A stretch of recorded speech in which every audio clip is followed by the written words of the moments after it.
¿Se dice los ciudadanos o las ciudadanas y los ciudadanos? Por decisión del presidente Javier Milei, se va a prohibir el lenguaje inclusivo y todo lo referente a la perspectiva de género en toda la administración pública nacional. No se va a poder utilizar la letra E, la arroba, la X y la innecesaria inclusión del femenino en todos los documentos de la administración pública. Pedirle si puede argumentar, por favor, la decisión de prohibir el lenguaje inclusivo. Digo, una cosa es prohibir su obligatoriedad y otra, prohibir un lenguaje que se supone que contempla a todos los sectores. El lenguaje que contempla a todos los sectores es la lengua castellana, es el español, así que no veo por qué... Digo, es otro debate. Hay sectores que no se sienten contemplados. Bueno, es un debate en el cual nosotros no vamos a participar porque consideramos que las perspectivas de género se han utilizado también como negocio de la política.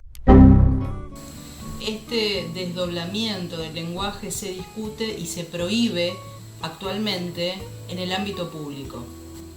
Por un lado, podemos comprender que estos cambios en el lenguaje no resuelven la discriminación contra la mujer, pero por otro lado, este modo de comunicación promueve la igualdad de género y combate los prejuicios de género, como lo señala la Organización de Naciones Unidas, ONU.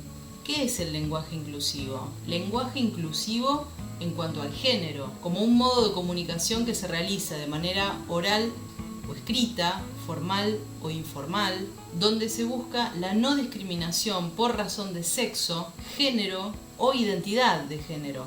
El lenguaje es uno de los factores clave que determina las actitudes culturales y sociales, por lo tanto su uso contribuye a la paridad de género.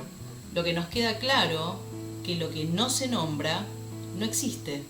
Por eso la necesidad de los espacios terapéuticos, como ya se sabe desde los inicios del siglo pasado, la palabra como terapéutica, el decir, el expresar como parte del desarrollo de la inteligencia emocional y el reconocimiento de la identidad como parte de la tramitación de los mandatos, todas esas cuestiones que entran a nuestro inconsciente por ser seres sociales inmersos en un sistema, en una sociedad, y el género justamente incorporado como una construcción social. Es la sociedad donde vivimos la que nos dice qué hacer, qué ser, cómo vestirse, cómo actuar y qué orientación sexual se debe tener dependiendo del sexo biológico con el que se nace.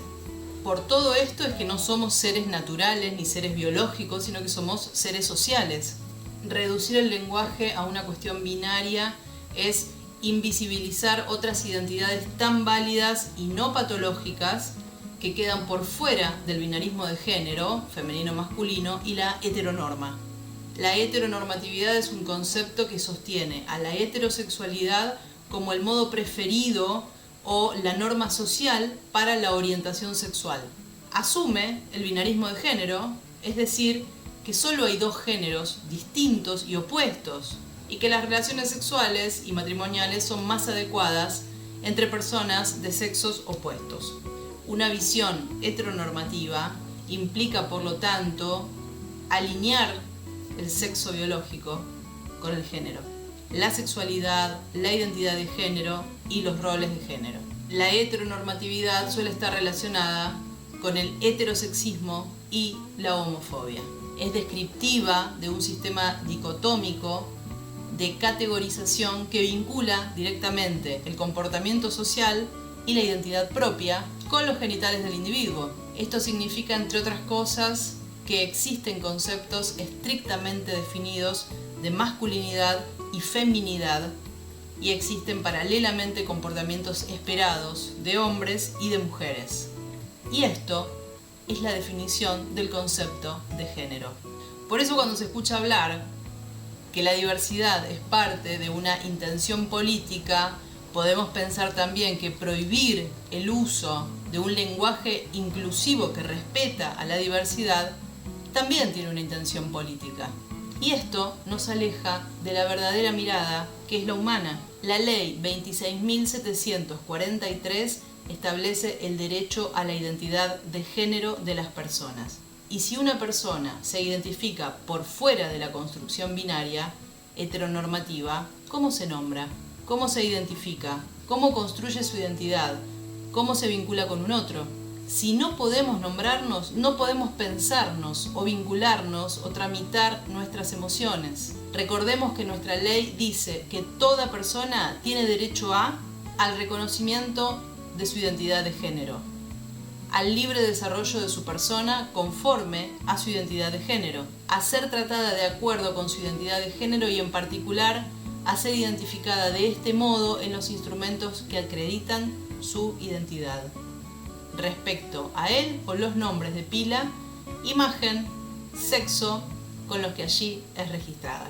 Negar la diversidad, evitando nombrarla, implica no solo una imposibilidad de ver a un otro con empatía, respeto y aceptación, sino obligarlo a no respetar su propia identidad y poder nombrarse para percibirse como individuo y validarse como tal.